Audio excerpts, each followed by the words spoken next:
नमस्कार, मैं संगमित्रा आप सभी का स्वागत करती हूँ हमारे न्यूज चैनल खबर जनता तक में।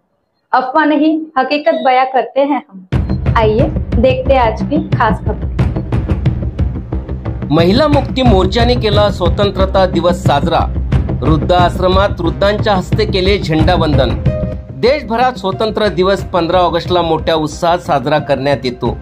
स्वातंत्र्याकरिता ज्या महापुरुषांनी आपले बलिदान दिले त्यांना नेहमी स्मरणात ठेवण्याकरिता आधार सेवा वृद्ध आश्रम रामटेक मानापूर येथे दिनांक 15 ऑगस्ट स्वातंत्र्य दिनी आश्रमातील वृद्धांच्या हस्ते झेंडावंदन करण्यात आले। यावेळी महिला मुक्ती मोर्चातील सदस्यगण व पदाधिकाऱ्यांची प्रमुख उपस्थिती होती। उपस्थित मान्यवरांच्या हस्ते वृक्षारोपण करण्यात आले। महिला मुक्ती मोर्चा जिल्हा अध्यक्ष नंदाताई खडसे, उपाध्यक्ष रीनाताई जांभूळकर, समाजसेविका ममताताई सुशांतले, उल्झाताई सुरेश ढवळे, अनिताताई जणबंधू, मीनाताई इंदुरकर, योगिताताई कांबळी यांनी मार्गदर्शन केले।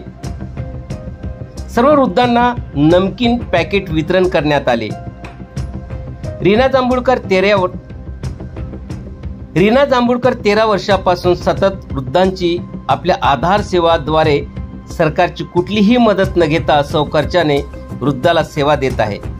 सर्व वृद्धांना आपुलकीने सांभाळ करीत आहे। कौतुकास्पद आहे। रीनाताई जांभूळकर यांची काही दिवसापूर्वी महिला मुक्ती मोर्चा संघटना नागपूर ग्रामीण जिल्हा उपाध्यक्षपदी निवड करण्यात आली।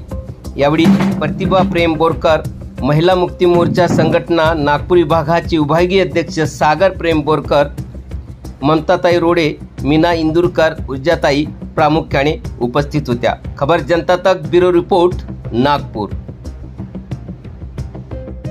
जुड़े रहिए हमारे साथ और देखते रहिए खबर जनता तक। अफवाह नहीं हकीकत से रूबरू कराते हैं। लाइक सब्सक्राइब अवश्य करें। धन्यवाद।